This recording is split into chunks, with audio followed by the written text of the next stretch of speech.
Network. We're back with another amazing interview. I got Gordon in the building. He got all his products. Yeah, this is him. Yeah, entrepreneur. Yeah, we are here. Yeah, man. It's been a while. Yeah, definitely. We met a while ago, but we've been able to see each other grow. And I think that's what's been like great about this part now. You know what I'm saying? Because we actually got something to like talk about. We got pictures from other shit. So it's like it makes it feel better. It's not like, oh, this just he's hot, I'm hot. You know what I'm saying? It's like, no, this actually we've been seeing each other. So I'm proud of everything you got going on. I done bought the flip-flops. Yes, they're like heaven. And I'm just excited for everything you got going on. But for the people who don't know, what do you do? What is all this stuff? First, I want to say thanks for having me on your platform, and I just appreciate your hustle. I just been watching you. I'm like, okay, I'm loving the interviews. I like the energy, just everything, man. So just keep it going. Oh yeah. But me, I'm SGordon. I'm the brand. So I used to manage music artists. Okay. I was building my own label, and I lost like 30, 40 grand just investing in the artists. Really? Yeah, taking them out of town, going to New York, going to Detroit, going to Atlanta, Texas. Not cheap. But the thing was, I never invested in me. It was always them. So, what age was that? I was like 22. From 22, you were young investing in right after college. I dropped out of college my last year. And I was just like scared, like, damn, like, what am I gonna do with my life? Mm-hmm. You know, Your last year? My last year, yeah. Why? So when I played college football, a lot of shout out to the college football. Look, I played it too. Where my ring at? I ain't even put the ring on this time. That's crazy. Okay, but you played college football? Yeah, I was a top 100 player scouting Ohio. Swear, what year? 09. 09, scouting Ohio. Top 100. I played for JFK, the best high school in the Wait a second. We ain't gonna talk like we ain't. No, hell no. Hold on. I know y'all got athletes now. Shout out to JFK. Shout out to all my JFK players out there. I'm a Hay nigga though. I'm a John Hay alumni. And in 09 is when we came back. That's when the school opened back up for John Hay. And I came as a freshman in 09, but we really started changing the game in like 11. So, but in 09, you was a top 100 scouting Ohio player. Where did you end up going? I was Notre Dame College here. Shout out to Notre Dame because they was offering me money too. Actually, I've been one of the best players since I was like 10 years old. Okay. Like my first year ever playing huge. Football. You are big as fuck. I am now, but I wasn't this big like when I was younger. I was like I graduated, I was 190 pounds soaking wet. But I ran a 4.5, like I had like 90-something tackles my last year, 19 sacks. What? So you was a DN? Played DN, linebacker, tight end. Played a little bit of everything. So you was the superstar on the team? I was one of them. Me and my boy Gary Briggs, who was the best player. So every week in the newspapers, it was me and his name. Okay, that's what's up. So boom, you go to Notre Dame and you playing. So it's crazy that. When I went to the All-Star game because I played in the East-West. Yes, I got offered that. My bad, fucked up, couldn't play. But that's hard. Okay, we got a lot more than I thought. So I played for the East-West All-Star game, but I went from starting my whole life getting MVPs. I was a top 100 player, all city, all county, all of that stuff. Yeah. And then when I went to the All-Star game, everybody was big. Yeah. Everybody was fast. Yeah. And I ain't even play. Like, I sat the bench. Really? Yes. The whole All-Star game? The whole All-Star game. That's tough. I go from being this demand to just sitting the bench. I was like, dang. But I ain't gonna lie, it was demoralizing because it was a lot of great players. But I felt that I was better than, all of those guys. I absolutely and then I went to Notre Dame, and everybody was huge, just like grown men. Yeah. And I'm playing DN at 190 pounds soaking wet. Really? Yep. So so I went from we went in there and it was like everybody got to lift 225. Everybody got to do a max of your squat, your deadlift. How many pull-ups can you do? I couldn't even hit 225 my freshman year.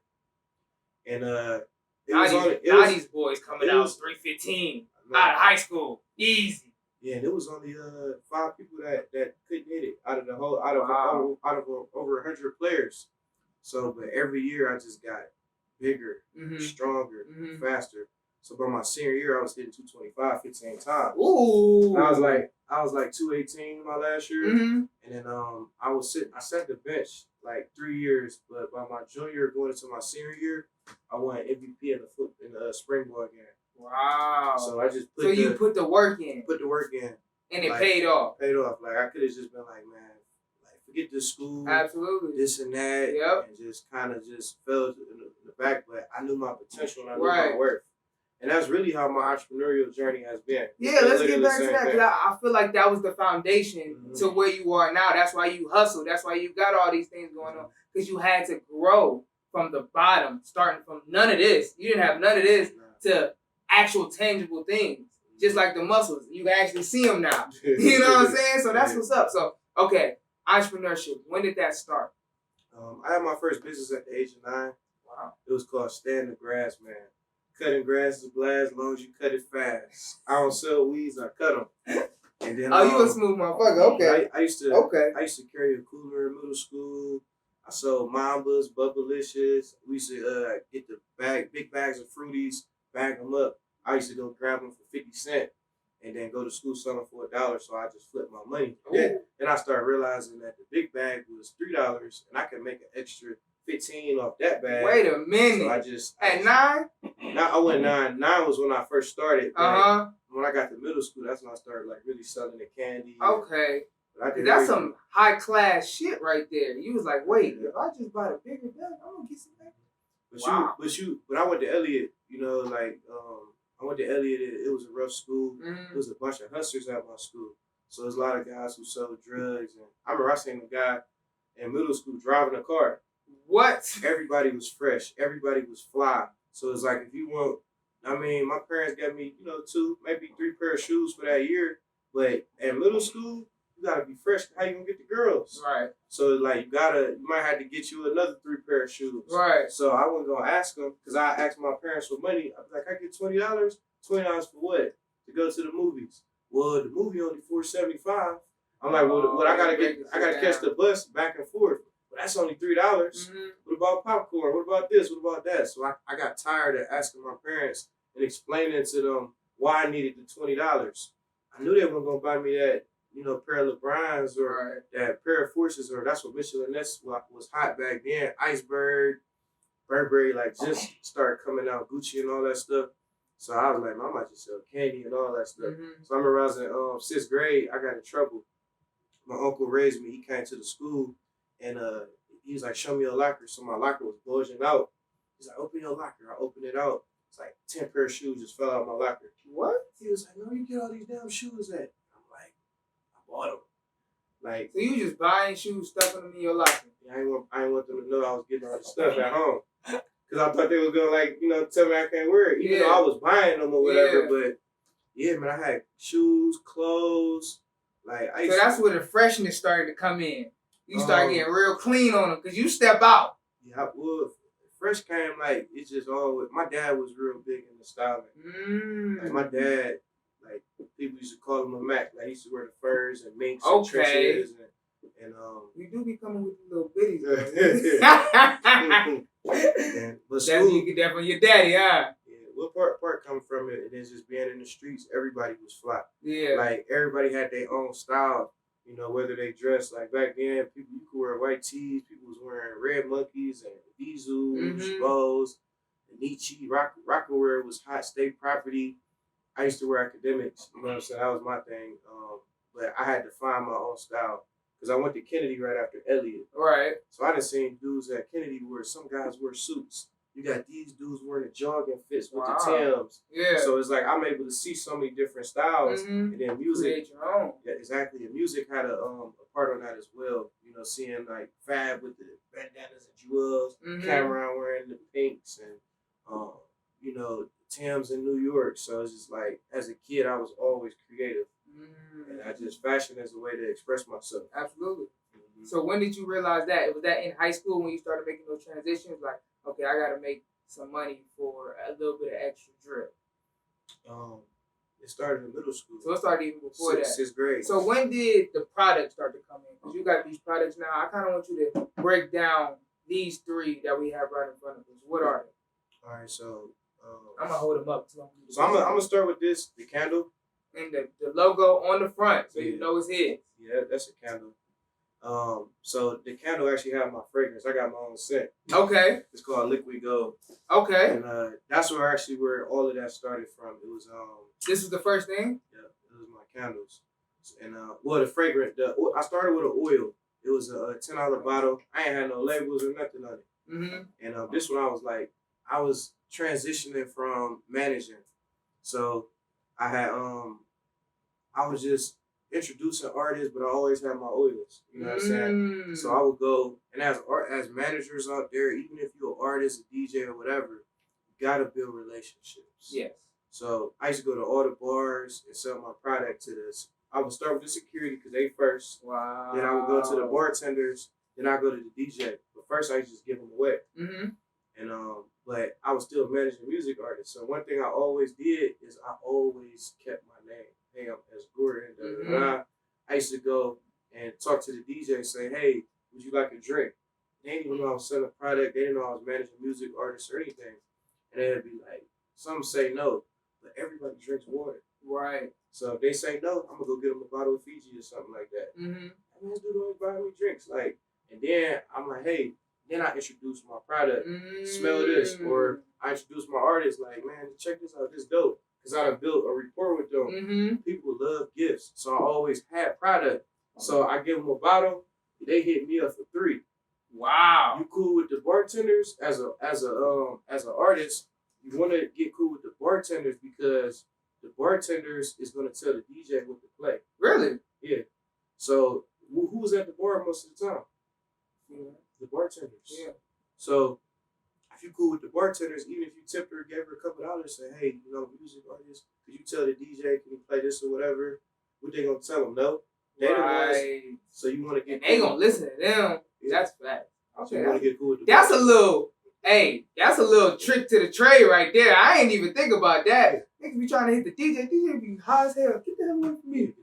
Get the bartender. You still ain't gonna pass up on a bartender. You still connect with the DJ. Connect with the DJ first. Build a relationship with them. Facts. Because I ain't gonna lie, I used to pay DJs to play my artist music. Absolutely. And it's like respectfully. That is the game. I pay them, man. A lot of people just think stuff should get handed to them or stuff be free. But I invested in everything that I got right now, from whether it's clothes, product, anything. So let's go to this. What is this? Is this wine? It's my wine. It's called the Standard, and it's a strawberry lemonade.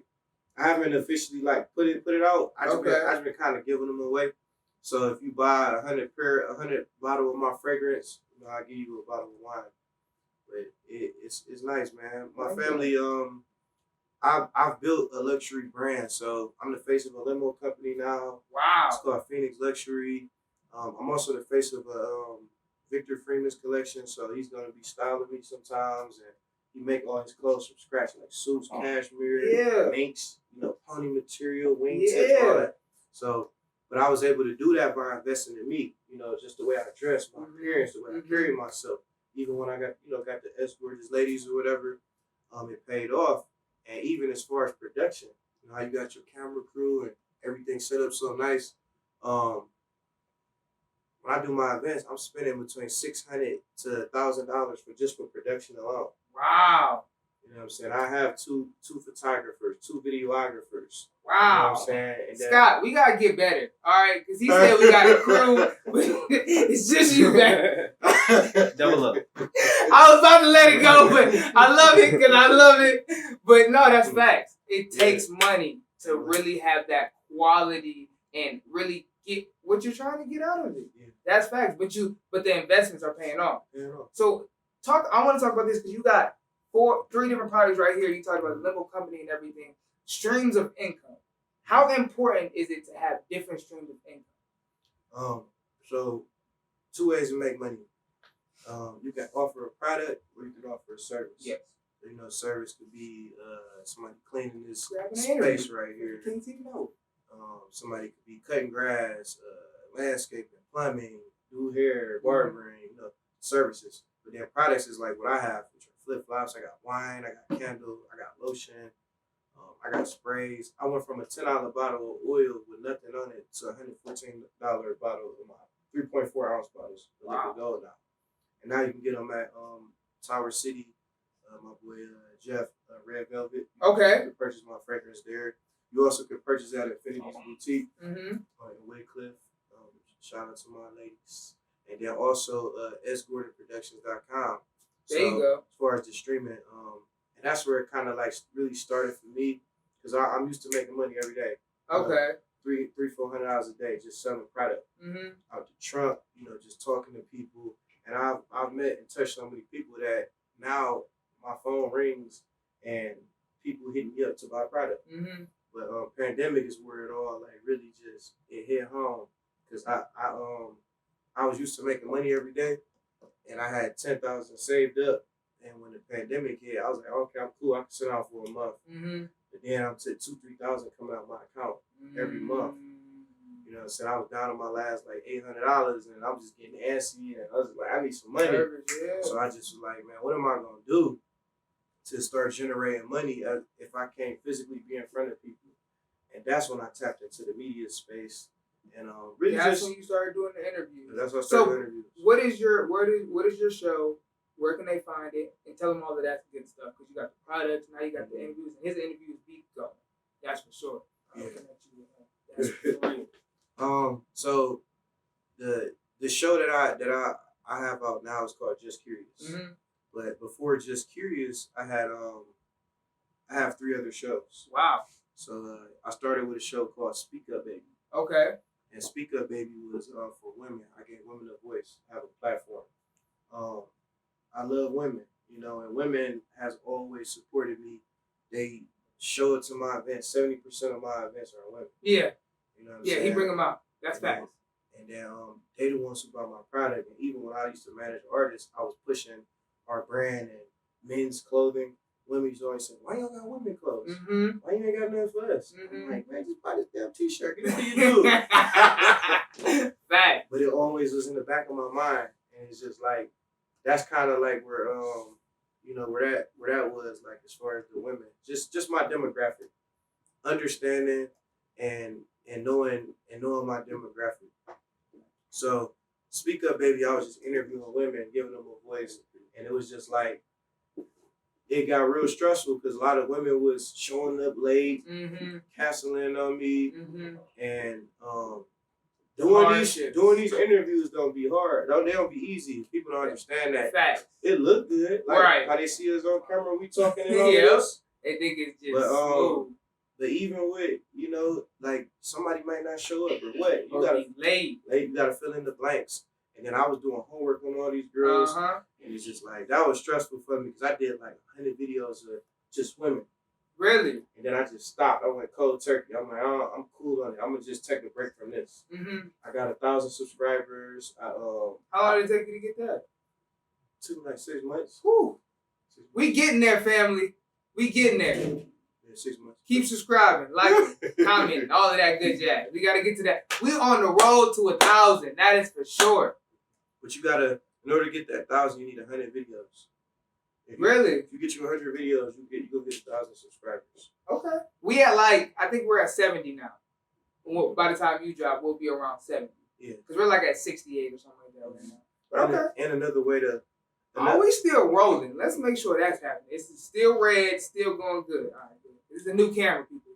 Another thing that you could do, too, for your subscribers, call people and just ask them to subscribe. Literally just call them. On the. I really was about to go phone to phone and be like, subscribe. Every event I go to, I'm trying to figure out a way when we do our live events to get as many subscribers in that building as freaking possible. Because you can get followers, hey, follow me back, but a subscriber on YouTube, you gotta open up that YouTube. Who goes to YouTube at a club? You gotta tell them, like my cousin, because he starting his clothing brand, and he asked me, he's like, man, how do you get hundreds of people to show up to your events? How do you maintain this rapport with these people? I tell people, hey, subscribe. I will pull it up. Give me your phone and subscribe. I got 5,000 contacts in both of my phones. Wow. So you telling me I can't get 1,000 subscribers between those 5,000? Right. Contacts? I got a net work of 30,000 people. Mm-hmm. So it's just like, so you gotta like the best marketing is just one-on-one. Yeah, it is. Absolutely. Up. You know what I'm saying? Like, are you subscribed to the King Teeth Network? I am. I know you are. I know you are. I know you are. I subscribe. I remember when you told me. Yeah, I got like 4 of the accounts that I subscribe so you get Oh yeah, we like that. We like that too. Hey, we don't mind. Yeah. But okay, so right now, where are you headed? Right now I'm focusing on media. So you taking that to I'm about to be the biggest production company that anybody has ever seen. Yeah. It's crazy because like, you know, I have my own media, space, and I have cameras and different things, but I partner with people. Mm-hmm. So now I done bought my own camera. I got an M250. Wow. If you start shooting content, get you a DSLR, or get you a mirrorless camera. Those are good cameras to start with, just to do interviews and stuff like that. Right. I see you got the Canon, you know what I'm saying, but get you a tripod, get you a M250, a DSLR, and just have somebody just swiveling that boy for you. Really? Throw a Rogue mic on there. Now you can do interviews. I like that. That's a little tidbit right there. How much could that run you? So the camera I got, it cost me like $800. You know what I'm saying? But That's not bad. But I got mics and all that, so it came out to like $1,000. Okay. So if that's still not bad. Not bad. You get your tripod. So it cost you about $1,100-1,200. And then plus your Mac. You need your Mac. Gotta have a Mac. Gotta have a MacBook. So that's gonna cost you between $600 and $800. Maybe $1,000 if you get that software. You can get it from me because we can put Final Cut Pro. We put all that stuff on there for you. That's a $300 software, but I'll let you get it for $150. There you go. What I'm saying? And then always selling. He's always gonna sell you something. It don't matter what he's doing. But I was able to get a lot of things that I have with relationships. So limo company, I got that through a relationship that you built over time. That's how this game works. And a lot of people, they always seeking money. Like even some photographers that I see out there now, they just started 2 weeks ago, but they charging with one of the top photographers would charge, or even a videographer. I have photographers hit me up all the time, say, "Hey, I want to shoot for you." Then I go look at their page. They don't even got no videos of their content. They don't have no pictures. But I have my own production crew. I got 2-3 photographers. Right. And I got videographers. And I know how to shoot my own stuff too. Right. So it's like, if you ain't even put the work in, you can't. I'm not saying don't charge that, but you don't wanna water your brand out. Right. Like I was build it up. So when you do start charging, you feel confident because a lot of people they'll charge this amount and then actually get it and be like, oh shit, I actually gotta perform this task at the highest level, and they already paid me, so I gotta make it happen. A lot of people start folding, then they don't get no return customers. But if you build it up and you don't look at the money first, you start to build up a confidence in yourself and your ability. So when you start charging, it's like, no, I'm worth more than this actually. Yeah. So get this now because it's going up. Exactly. But a lot of people go up too fast and they come down. You can't do that. Can't do that gradually. Like Logan Kingston, good friend of mine. Shout out to Logan, brother of mine. Supposed to be on here. Logan charged. I played with him. But Logan charged he charged like $150 an hour for his videos. But then you got guys who just started who's charging what he charged. And I know for a fact they work ain't as good as his. Right. So sometimes like we gotta humble ourselves. Yes. Because I used to people used to always say, why you don't charge for consultations and help people and stuff? I'm like, I don't want to charge people yet. I wasn't ready yet. Yeah. I want to keep building it up. But now if you want to book with me for an hour, it's $100. Yeah, because you built that. It's $100. You know what I'm saying? Because for one, I got all the connections, I got all the resources, and I got the experience. You know, as far as like the knowledge, whether it's artistry or your marketing or fashion, whatever it may be. You want to sit down with me, it's gonna be $100. Right. Because that's how much you charge. Like it's just the only difference. The difference with now, your time is more valuable than money. Exactly. The difference between now and is that. Even by me sitting here, I'm still making money. Right. I just had 3 things hit my phone. I just seen it, and somebody bought product from me. That's beautiful. Working while you're working, and it's working for you. So that's income that you ain't even got to work for. You've already put in the work. So now it's coming in. It's just coming in while you sleep. That's when you really start making money, they say. Is that true? Yeah, definitely.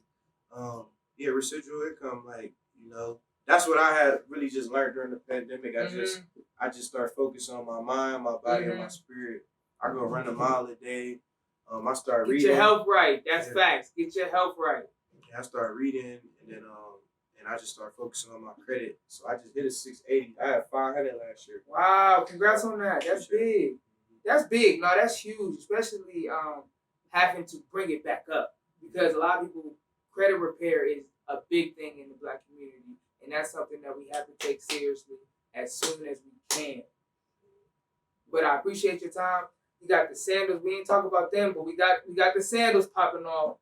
But before we get out of here, it's just called Get It Off Your Chest. So basically, that's just the way we end it, to say, before we see you again, what do you want to tell the people? What do you want to tell your supporters? What do you want to tell the people that may be hating on you, that may be that maybe been there since the beginning, that knew you played college football? What do you want to say?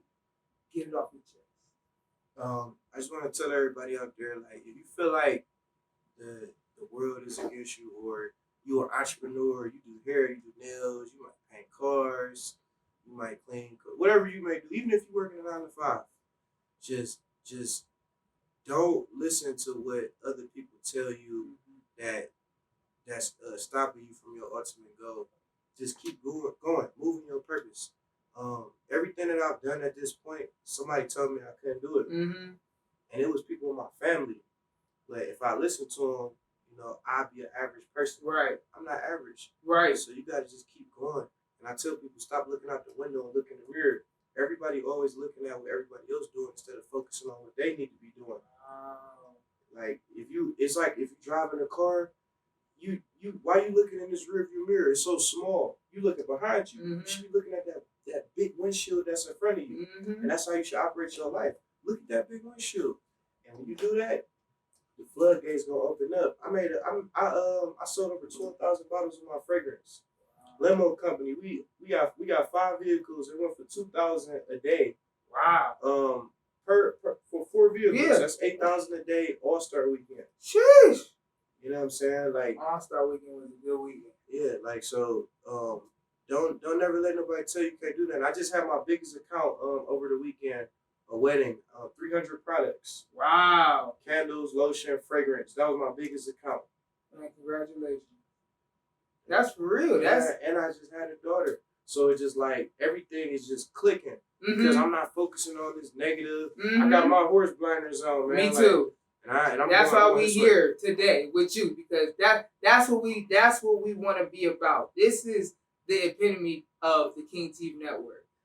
Being on your shit, blinders on. We are focused on some shit bigger than us. Bigger shit that's gonna change generations, generational wealth, generational knowledge, generational understanding. So, man, you are the epitome, and you are on a path to success way past you even imagine. And that's crazy. You know what I'm saying? Because you doing crazy already. So it's like, to even know you going on a whole different level is crazy. So I can't wait to get on your show. I gotta plug that. I can't get whatever to get on your show, but I appreciate your time, man. Thank you for being here at the King TV Network. Thanks for having me. For sure. We are here. Another one.